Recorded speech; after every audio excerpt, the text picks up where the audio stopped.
Chapter 24. And after 5 days Ananias the high priest descended with the elders, and with a certain orator named Tertullus, who informed the governor against Paul.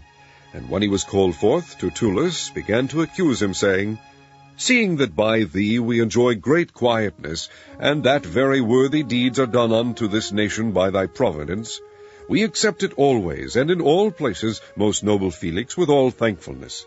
Notwithstanding that I be not further tedious unto thee, I pray thee that thou wouldest hear us of thy clemency a few words. For we have found this man a pestilent fellow, and a mover of sedition among all the Jews throughout the world, and a ringleader of the sect of the Nazarenes, who also hath gone about to profane the temple, whom we took and would have judged according to our law. But the chief captain Lysias came upon us, and with great violence took him away out of our hands, commanding his accusers to come unto thee, by examining of whom thyself mayest take knowledge of all these things whereof we accuse him. And the Jews also assented, saying that these things were so. Then Paul, after that the governor had beckoned unto him to speak, answered, Forasmuch as I know that thou hast been of many years a judge unto this nation, I do the more cheerfully answer for myself, because that thou mayest understand that there are yet but 12 days since I went up to Jerusalem for to worship. And they neither found me in the temple disputing with any man, neither raising up the people, neither in the synagogues nor in the city, neither can they prove the things whereof they now accuse me. But this I confess unto thee, that after the way which they call heresy, so worship I the God of my fathers, believing all things which are written in the law and in the prophets, and have hope toward God, which they themselves also allow, that there shall be a resurrection of the dead, both of the just and unjust. And herein do I exercise myself, to have always a conscience void of offense toward God and toward men.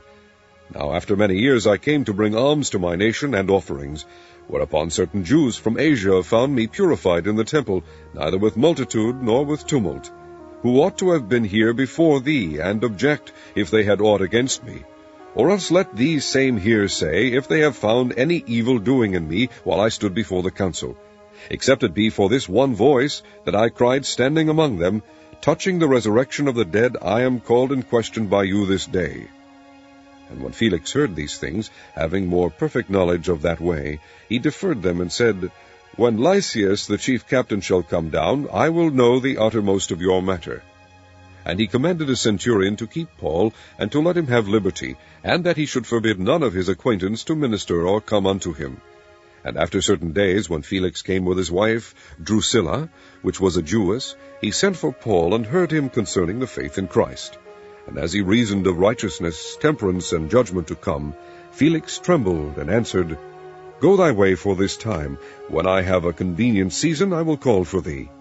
He hoped also that money should have been given him of Paul, that he might loose him, wherefore he sent for him the oftener, and communed with him.